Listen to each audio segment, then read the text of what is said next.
All right, this is our new segment called Ask Giggs, where I'm answering your questions that the Giggs community has written in to the best of my ability. We got a question from Maggie, who lives in Nashville. What's the best way to create your own rates as a new freelancer? What I would suggest, and again, this is just from me, so I know a lot of other people will have ideas about this. I would say if they ask you what your rate is, I would suggest saying, what do you think is fair for this position? They will give you a number, and then you say, think about it. If it's fair for you, if it's not, you're going to make more money doing other things. All right, fine, but you might not get your next gig. So I would say take whatever they give you, and then you can earn the right to have a set rate. But it takes some time and some credibility, and then eventually you'll be around people where you can start asking like, hey, what do you think I should have my day rate be? I remember I was like 3 years into working in the industry, and someone asked me what my rate was, and I told them, and they go, no, it shouldn't. This is what it should be. Like way higher than I even expected. Question from Giacomo, living in Milan, Italy. Best tips for someone that wants to enter the live event and music industry. I'm going to tell you this right now. Go listen to podcast episode 7,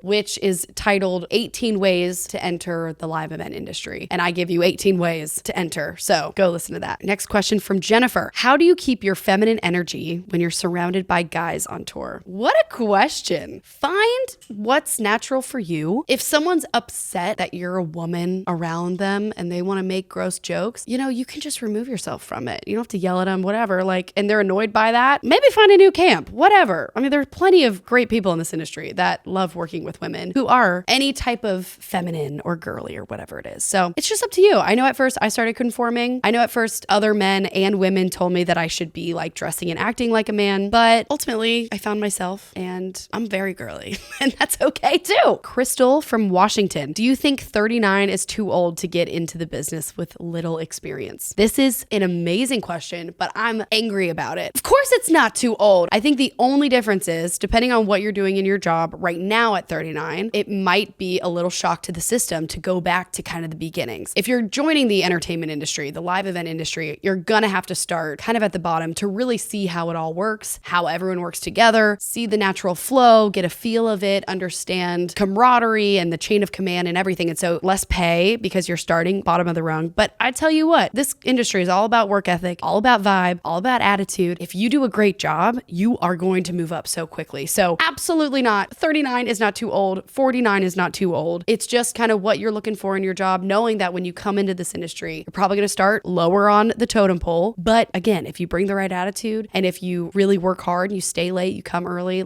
you can move up so quickly. So please come in. All right, Kevin, how long have you worked in the concert industry? I started in college. I was an intern at a complex in Greensboro, the Greensboro Coliseum complex. It was an arena, and I worked any of the concerts, whatever the event managers needed there. So I was really seeing the venue side of the operations, and I saw all the different tours come in and how the venue really communicated with them and advanced shows. I just was obsessed with it. So I guess I was about 19 when I started working into it. I was unpaid for the first 5 years basically, but I didn't care because I loved it so much. I moved to Nashville the day after I graduated from college, and I got on my first tour about 5 months in of networking my little ass off here in Nashville.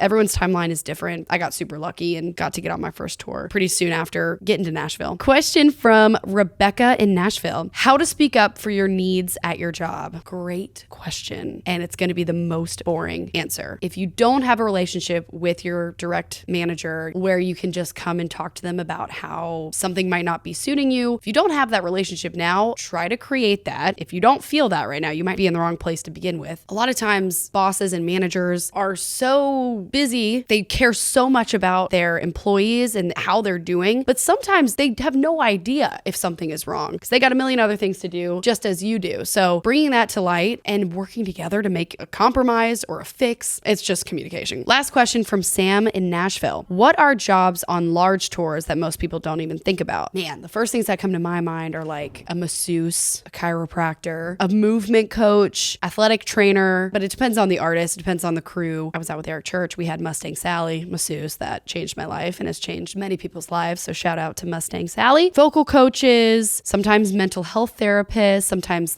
there was a time for the COVID compliance officer. That was a whole job. Totally depends. If you're on a big pop act with a bunch of dancers, a bunch of set changes, costume changes, you're going to have a big wardrobe team with you most likely. I think that this used to be taboo, not taboo, taboo, but it wasn't frequent to have a social media coordinator and a content capturer, videographer, photographer. That is now what I suggest to any young artist, because how you grow sometimes and how your music grows is through social media. And so sometimes I would say right now it's even more important to have a social media coordinator, content capturer, whatever. I can't say the word right, but anyways, that is super important. Please write in if anyone has any other crazy jobs that I am not thinking about. So if you got any more questions, drop them on our socials at giggs.live, Instagram, Facebook, TikTok, YouTube. Email us at info@giggs.live. If you have any podcast guests that you want to see on the show, please let us know. Reach out. If there's anything specific, job or specific questions or whatever you want to hear on this podcast, I'm so excited to hear from you guys. And if you're not a member yet, apply to join the Giggs network, please, if you haven't already. Employers, sign up at employers.giggs.live. Professionals, sign up at giggs.live and start posting your jobs, find new jobs. If you are not on Giggs already and you're listening to this podcast, what are you doing? Come on now, giggs.live and be a part of our Giggs community today.